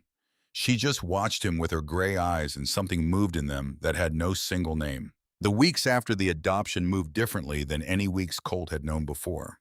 Not faster, not slower, just differently with the quality of time that belonged to him rather than time he was enduring. He learned what it felt like to go to sleep, knowing exactly where he would wake up. He learned what it felt like to eat a meal without calculating when the next one might arrive. He learned what it felt like to exist in a space without bracing for its removal. These were not large discoveries. They were very small ones. But small discoveries, he was learning, were the ones that changed you most permanently because they embedded themselves in the daily texture of living rather than arriving as single dramatic moments. That evening after lunch, Decker knocked on the door of the apartment above the custom shop and told Colt there was one more thing. They walked together through the compound to a building Colt had not been inside before, a storage facility at the far western edge of the property. Inside, under a canvas tarp, was a motorcycle. Decker pulled the tarp back, and Colt looked at what was underneath. It was not functional. It was a project, a 1967 Harley-Davidson Panhead, stripped to its essential components: the frame bare metal, the engine disassembled in labeled trays, the chrome parts separate and waiting. The whole thing laid out with the organized patience of something that had been carefully taken apart and was now waiting for someone with the hands and the will and the knowledge to put it back together. This was, Ray's, Decker said, his last project. He never got to finish it. I've kept it here for 18 years because I couldn't bring myself to give it to someone else or let it go to parts. He looked at Colt. I think it's been waiting for you. Colt stood beside the disassembled machine and looked at the pieces of it and thought about what Sully had told him. How everything could be learned if you wanted it badly enough and were willing to do the work. How a thing that was broken into its components was not beyond saving, was in fact in the state most available to being saved, because everything was visible and accessible, and the question was simply whether you understood the logic of how the pieces fit together. He reached out and put his hand on the engine block. The metal was cold. I'll build it, he said. Decker put his hand on his shoulder. I know you will. The first snow of the year came to Bakersfield on a Thursday morning 6 months later, which was unusual enough that men came out of the buildings to watch it standing in the courtyard with coffee and looking up at the white sky with the mild interest of Californians who understood snow primarily as something that happened to other people at higher elevations. Colt was in the shop. He had been in the shop since 6, as he was most mornings, the alarm pulling him out of the warm bed in the apartment above before the rest of the compound was moving. He would come down in the dark and unlock the bay doors and start the space heater and make a mug of coffee in the shop's small back kitchen and stand for a moment in the quiet before beginning. The quiet of the shop in the early morning had become one of the things he valued most about his days. The organized stillness of tools in their places, the smell of oil and metal, the sense of a space that was entirely dedicated to the proposition that broken things could be made whole again. The panhead was alive, not completely, not yet, but significantly more alive than it had been 6 months ago when it was a collection of labeled components on a canvas tarp. The frame had been cleaned and painted a deep flat black that absorbed the shop lighting without giving much back. The engine had been rebuilt piece by piece, each component examined and measured, and either reconditioned or replaced with period-correct parts, sourced through Sully's extensive network of suppliers and contacts who specialized in the archaeology of vintage iron. Sully had taught him the way he had promised, hard and comprehensive, and without patience for inattention. He had made Colt do things wrong before he showed him how to do them right, on the theory that a mechanic who understood the failure mode understood the repair in a way that a mechanic who had only seen the correct procedure never quite did. He had made him disassemble and reassemble the same components multiple times until the sequence was muscle memory. He had made him diagnose problems by sound and by feel before he was allowed to look, training the senses before the eyes. He was a hard teacher. He had not been wrong about that. He was also, underneath the permanent scowl, in the economy of words, something that Colt had come to understand was its own kind of generosity. The patience that looked like impatience, but was actually the patience of someone who believed you were capable of more than you were currently producing and was applying pressure toward that belief. It was the most demanding form of respect Colt had ever been shown, the kind that held you to a standard rather than adjusting the standard to fit your current limitations. The ribs had healed clean. Doc Whitmore had confirmed it at the 6-week mark, pressing his fingers along the damaged architecture of Colt's left side with professional thoroughness and arriving at a verdict of satisfactory recovery that he delivered without inflection, but with a quality of satisfaction underneath it that was unmistakable to someone paying attention. The cut above his eye had left a small scar that ran from his left eyebrow toward his hairline at a slight angle, thin and pale, the kind of scar that would be there for the rest of his life. He had looked at it in the mirror for a long time. The first morning it was fully visible. The swelling gone, the stitches removed. He had looked at it and then looked at the rest of his face fuller now. Color in the cheeks that had been hollow and gray. The eyes clearer, the expression of someone who was no longer operating in the permanent emergency of simple survival. He was 40 pounds heavier than he had been in the parking lot. Doc had managed the recovery from malnutrition with systematic attention, the gradual reintroduction of calories and protein, and the monitoring of markers that indicated how the body was rebuilding what it had spent. The weight had come back slowly and then less slowly, and with it a physical strength that was new and specific, different from the wiry endurance that survival had produced something more substantial and more sustainable. He trained with Boone twice a week. Hand-to-hand basic defensive technique, the pragmatic curriculum of someone teaching a young man to handle himself in situations that required it without producing a young man who looked for those situations. Boone was a different kind of teacher than Sully. Less impatience, more stillness. He taught by demonstrating and then waiting, giving Colt the space to make the attempt and the attempt's failure or success without rushing to correct. The quality of his attention during the sessions was complete and specific and made Colt feel that the work was being taken seriously, which was its own form of instruction. The nightmares came less often now, not gone. Colt did not expect them to be gone and would not have trusted a version of himself from which they had entirely departed because they were connected to real things, to Nora's death and the kitchen floor, and 6 years of being moved through institutions that had not been designed for the people they were supposed to serve. They were connected to Dale Pruitt's basement and to 13 months of concrete and to the cold of that November parking lot where he had been willing to die rather than be a person who watched and did nothing again. Those things had happened. The nightmares were evidence that they had happened, and evidence was not something you eliminated. You learned to live alongside it.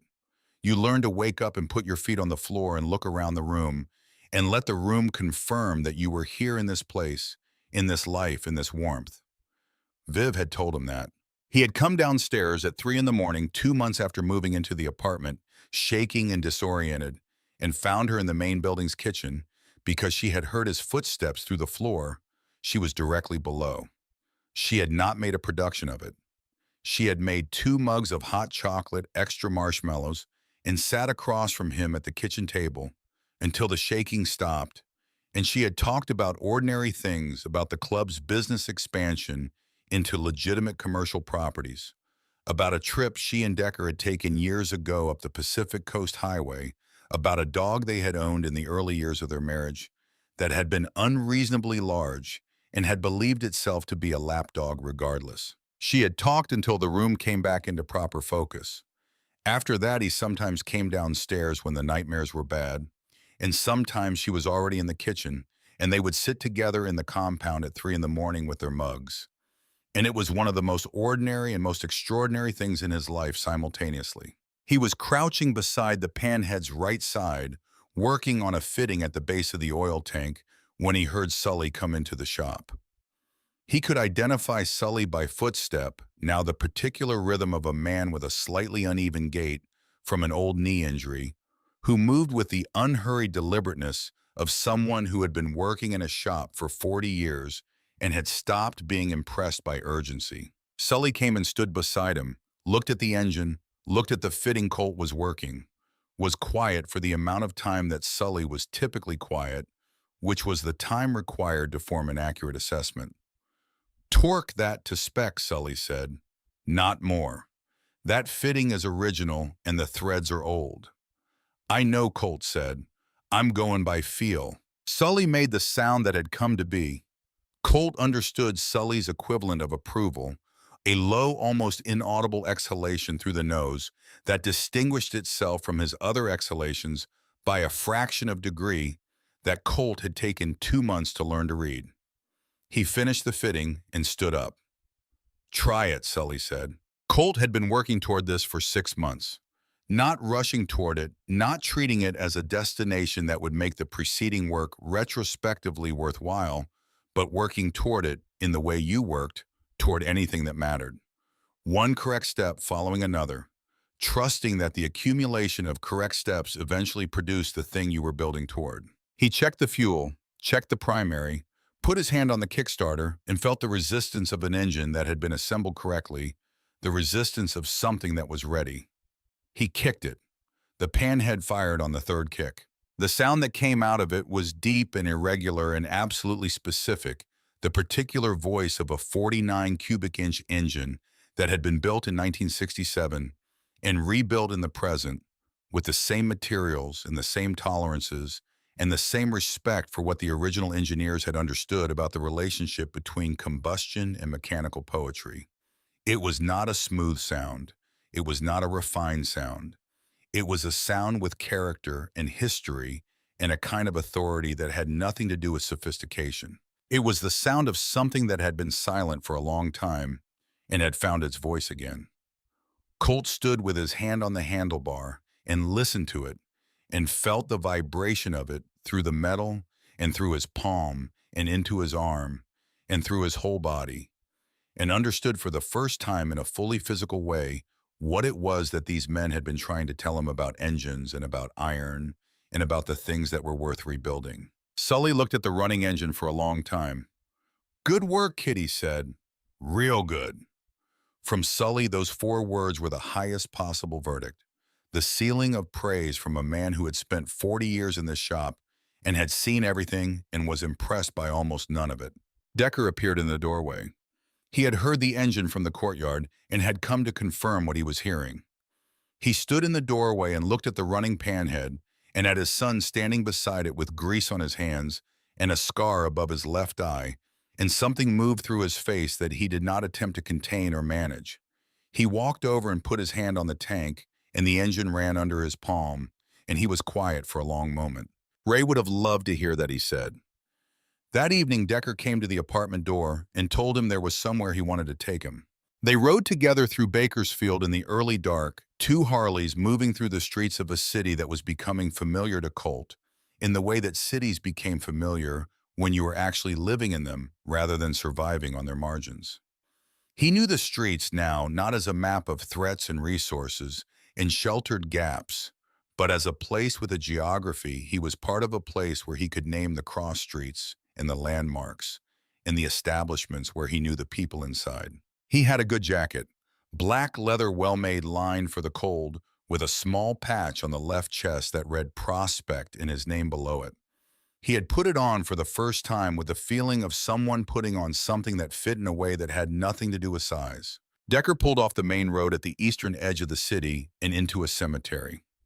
The grounds were modest and well-maintained, the headstones distributed in the methodical rows that gave these places their particular quiet, the organized acknowledgement of the accumulated weight of lives concluded.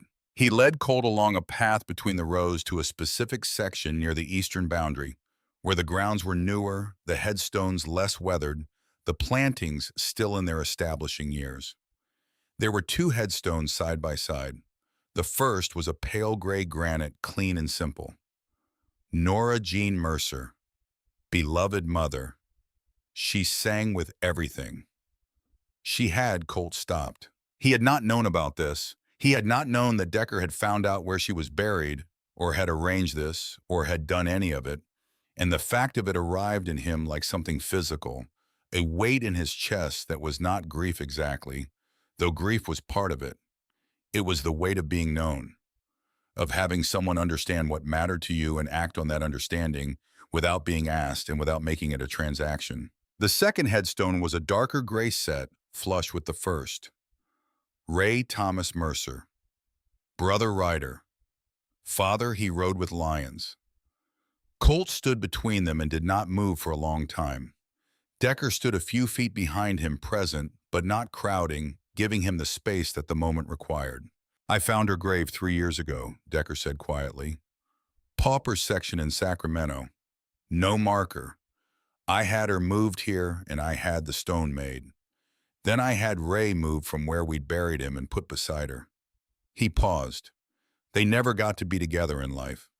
Not long enough. I thought they should be together now. And I thought you should be able to come here when you needed to, close to home. Colt crouched down between the two headstones. He put one hand on each of them. The granite was cold under his palms, cold in the way of stone that had been outside in November, absorbing the chill of the season and holding it patiently without complaint. Hey, Mom, he said. His voice was low. I'm okay now.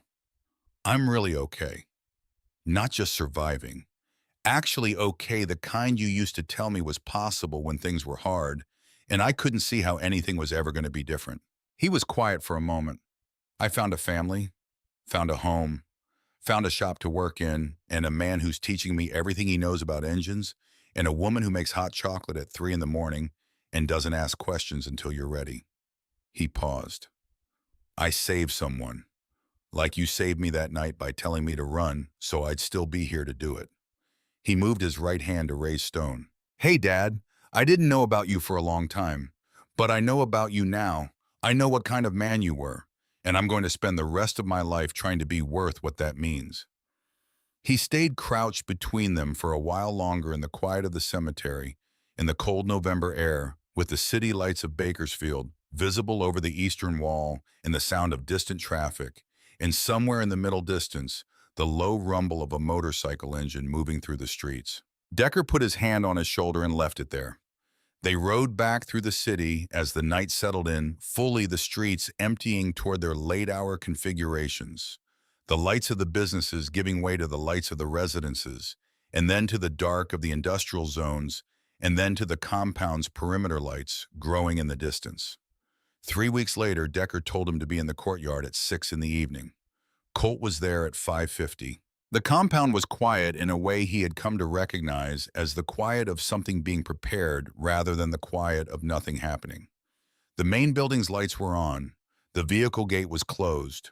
Boone was at his post near the main entrance with an expression that communicated he knew what was coming and was experiencing something that on another face might have been called anticipation.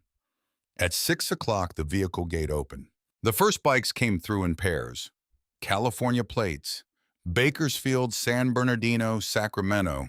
The northern charters rolling in with the organized precision of a formation that had been planned and rehearsed, each pair taking its designated position in the courtyard, with the efficiency of men who had done this before at other occasions for other people and understood what the occasion required. Then more gates opened. Nevada plates, Arizona, Oregon, charters from hundreds of miles away, men who had ridden through the day to be here by evening, who had left their own territories and their own schedules for this specific thing in this specific place. They filled the courtyard. They lined the walls. They stood in formation in the organized silence of 800 men who were present for a purpose and understood the weight of that purpose and were giving it the full measure of their attention. 800 engines off, 800 men still. The compound full in a way that transformed its architecture, the space between the buildings occupied by the kind of presence that changed the acoustic quality of the air. The silence of hundreds of people choosing silence rather than the silence of an empty space. Decker appeared at the top of the stairs to the second-floor balcony, and Colt followed him, and Viv came out behind them, her arm finally free of the sling, moving with the full fluency of a woman whose body had finished its repairs and was back to being entirely itself. The three of them stood on the balcony and looked out over the full courtyard at the rows of bikes and the hundreds of men and the faces turned upward toward them in the quality of attention given to things that mattered. Decker stepped to the railing. His voice carried without amplification because 800 men were giving him the silence necessary for his voice to carry. Brothers, he said, friends, family. 6 months ago, this compound was attacked by people who thought they understood what we were and what we could be made to lose. They thought wrong. He paused. We did not win because of numbers or because of firepower. We won because of what this club has always been, which is a family, which is people who stand between each other and the things that would harm them. The courtyard was absolutely quiet. We won, Decker continued, because of a boy who had nothing, no home, no family, no reason on earth to care what happened to any of us. He had been living in the gap beside our dumpster for 4 months, surviving on cold fries, and his own determination, and the night 2 professional killers came for my wife, he picked up a piece of iron and made a different choice. He paused. He didn't do it because we'd given him anything. He did it because it was right. Because running wasn't something he was willing to do anymore. Colt stood at the railing and looked at the 800 faces looking back at him and did not try to be equal to it because nothing in his experience had prepared him to be equal to it, and the only honest response was to let it be what it was. He is my son, Decker said. Viv's son. Ray Mercer's son. Blood of our blood. He turned and looked at Colt directly. You are not invisible anymore. You are not alone. You are not a ghost in the gap beside a dumpster trying to stay warm enough to see one more morning. He paused. You are home, and this is your family. All of it. He stepped back. It started with Boone. One engine, his road glide a sound. Colt had come to know the way you knew a voice, the particular timbre of something that had become familiar through repetition and proximity.